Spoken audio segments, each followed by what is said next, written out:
Greetings. Welcome back to Black Bear News on this lovely Friday evening.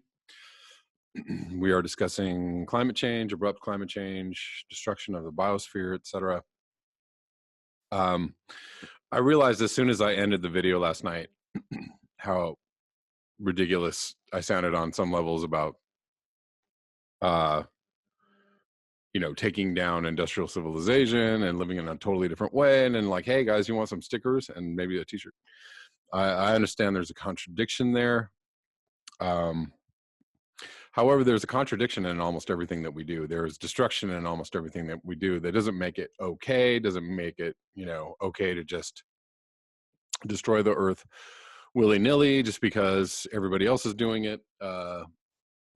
My goal, I guess, in putting out these items or giving people these items is just, I guess, some kind of like motivation, some excitement, a conversation starter, spread the message, an attempt to spread the message.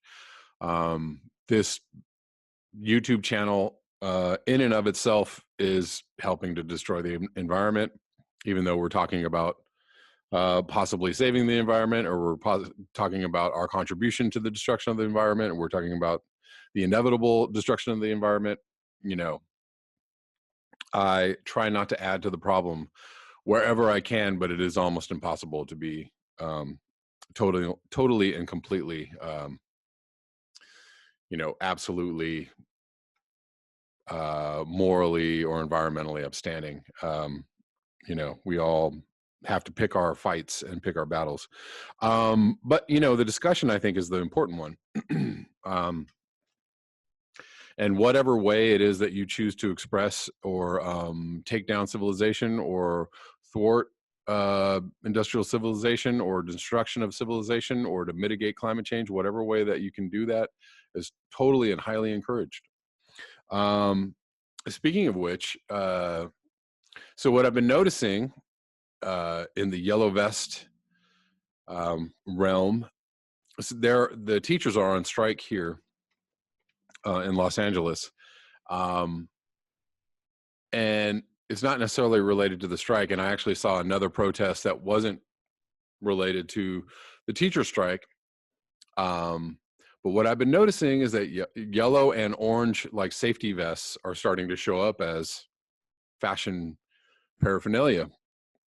So there you go. People are taking notice. It's starting to infiltrate. I'm sure that, the protests, the ideas are starting to infiltrate. I've actually seen a few like homeless people wearing the yellow vests, just as a statement, which I find extremely interesting. Who knows, if people who are already wearing yellow and orange vests suddenly congregate in one place and start speaking their minds about the things that are on their minds. Who knows what can happen, but highly encouraged for people to start taking it to the streets, taking it to the man, talking about what the problems are. As I've said before, I think people are way more aware than we give them credit for. And as I was saying, as far as the Facebook, the the aging challenge that everybody was doing on Facebook, I saw quite a few melting ice pictures, melted ice, a lot. So, it's the message is there, the message is out there, the knowledge is there, the knowledge is out there. Speaking of which, what I didn't know, but this is a newer story, but this has been going on for a few days.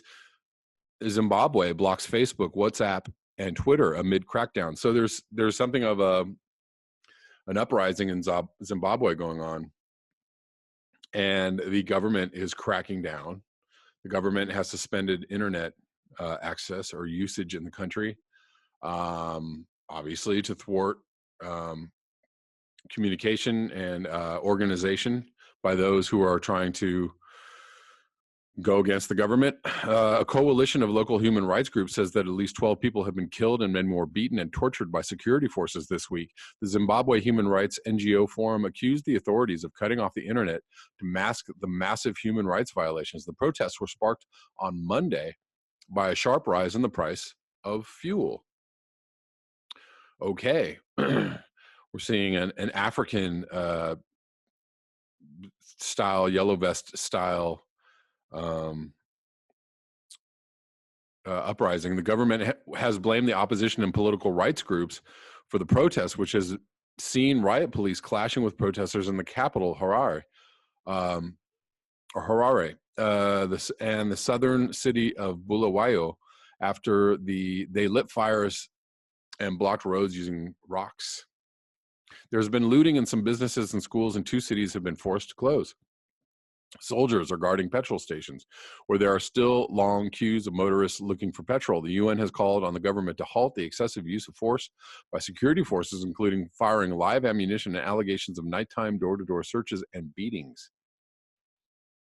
On Thursday, prominent activist Evan Mawarire, who called for a stay-at-home protest on social media, was charged with subverting the government, a crime which carries up to 20 years in jail. He gained fame as a figurehead of the This Flag protest against the former president, Robert Mugabe, in 2016.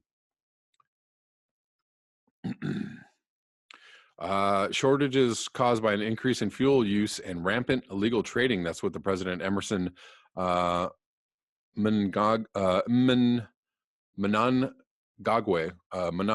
said the rise was aimed at tackling shortages.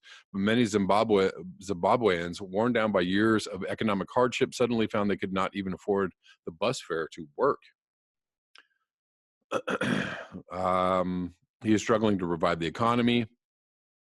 South African nation faces a severe shortage of U.S. dollar cash and confidence in its bond notes, currency that can only be traded in Zimbabwe. Confidence is low. Zimbabwe has had pretty insane currency problems in the last few years. The new prices mean Zimbabwe. Fuel hike means petrol prices rose from $1.24 a liter to $3.31 a liter, with diesel up from $1.36 a liter to $3.11. The new prices mean Zimbabwe now has the most expensive fuel in the world.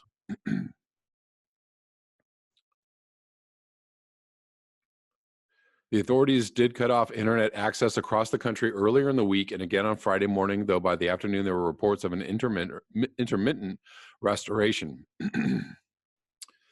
Okay, I'm going to link this below and move on to this article that I saw, of course, right after I uploaded my video last night. I saw this article and I was like, oh, I almost did a little like 5-minute video just because I want to cover this.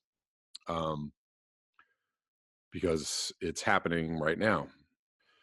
Anyways, this is from The Guardian from yesterday. Australian heat wave, overnight minimum of 35.9 C. And that is about 97 degrees Fahrenheit, 97 degrees. Overnight low. Amazing. That was set in Noona. On the 5th day of record-breaking extreme weather, temperatures in parts of Victoria, ACT, and NSW forecast to soar above 40 C, including in Sydney's west. Extreme temperatures are persisting and even peaking in Victoria and New South Wales on the 5th day of Australia's extraordinary record-breaking heat wave, with Noona in western New South Wales recording a minimum temperature of 35.9 C, a new Australian heat record. On Friday, parts of New South Wales and the ACT were again forecast to soar above 40 C for the 5th day in a row. 9 records were broken in New South Wales on Wednesday, and more are forecast to fall on Friday. In Penrith, in Sydney's west, temperatures will hit 45C, up from 42C on Thursday. 45, I believe, is about 113 or something like that. It's hot. It's either 113 or 116. In Menindee, the site of mass fish kills in the Murray River, another 45C day is on the cards. It reached 47C. I think if 47C is 116 or 117 on Wednesday and Thursday, and the maximum temperature hasn't been below 45C since Monday. That is out of control. Can you imagine 5 straight days of like 113-degree weather? Rebecca Farr, a forecaster for the Bureau of Meteorology, said Canberra would break the record for the longest stretch of over 40C days since records began in 1939. For Canberra, today we are forecasting 40C, and if we reach that, it will be the first time on record that we will have 4 consecutive days of 40C or more. Broken Hill is forecast to hit 4 consecutive days of 45C, and that also hasn't happened before. Records there started in 1957. The northern regions of Victoria, including Mildura, Shepparton, and the border towns of Albury, Wodonga, will also stay above 40C. Excuse me. Southern coastal regions will experience a welcome relief of sub-30 temperatures. It will also cool in South Australia, at least compared with the record-breaking 48.9C recorded in Port Augusta on Tuesday. Good God. Hold on. I got to figure out what is 48.9C in Fahrenheit.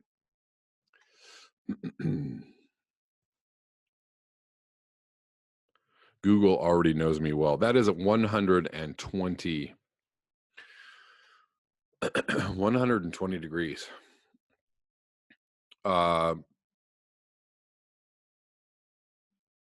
Woomera hit 47.6C. Central Australia will remain scorching. In New South Wales, the towns of Ivanhoe, Burke, and Wilcannia are all facing 46C. Gundagai, I don't know how to pronounce that, will swelter through 44C, which is only slightly down from the 45C experienced on Wednesday. So yeah, incredibly horrific heat situation in Australia. Record heat again for all of you who's trying to tell people that the earth is cooling and there's some kind of minimum. You're insane. This is actually happening. There are people there that are like, yes, it's really hot. Yes, these are actual temperatures. This is the, I don't know how many years in a row that we have been hitting heat records. Records being broken, heat records being broken every single year. That means that heat is going up and up and up every single year. We are not cooling. There is no minimum. I'm sorry, guys. Shut it down. I don't know what else to say. Just, you're being lied to, and you're willingly believing those lies because something in you does not want to believe the truth, apparently. Going to really quickly hit a couple of other articles and keep this video short tonight. I am on my way out to be a social human being this evening. This is from the Durango Herald on Thursday, January 17th. Government shutdown taking toll on wildfire preparations. This is from Portland, Oregon. Just 2 months after a wildfire wiped out Paradise, California, officials are gearing up for this year's fire season and fear the government shutdown could make it even more difficult than one of the worst in history. The winter months are critical for wildfire managers who use the break from the flames to prepare for the next onslaught. Much of that effort has ground to a halt on U.S. land because employers are furloughed. Firefighting training courses are being canceled from Tennessee to Oregon. Piles of dead trees are untended. Oh, that's got to be great. In federal forests. And controlled burns to thin, dry vegetation aren't getting done.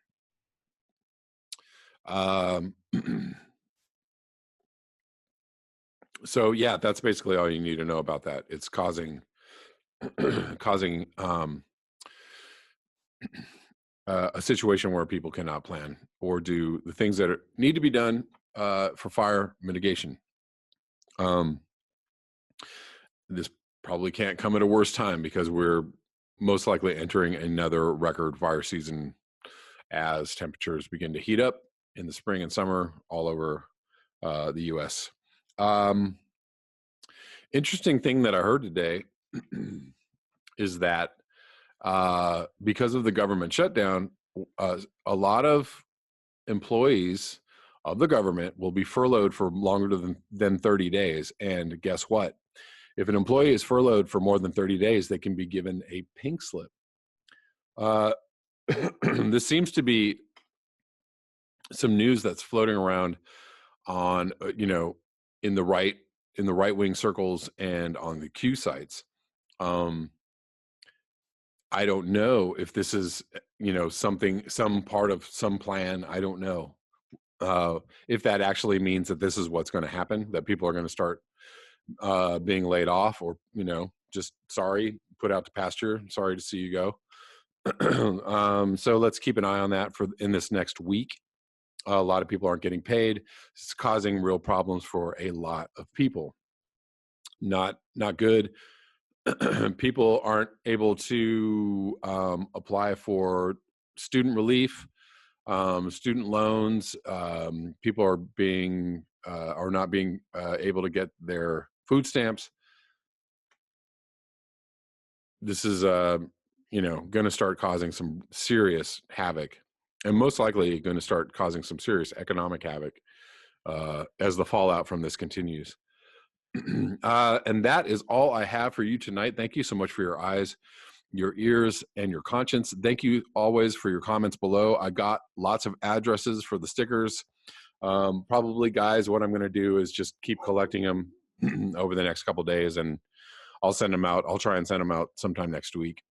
I also I forgot when I was, saying that I was going to send out stickers. I forgot a lot of my viewers are from Germany, Australia, all over the world. So I'm going to have to coordinate how I'm going to do all that. But no problems. We're going to figure it out. Thanks again. Until next time. Peace.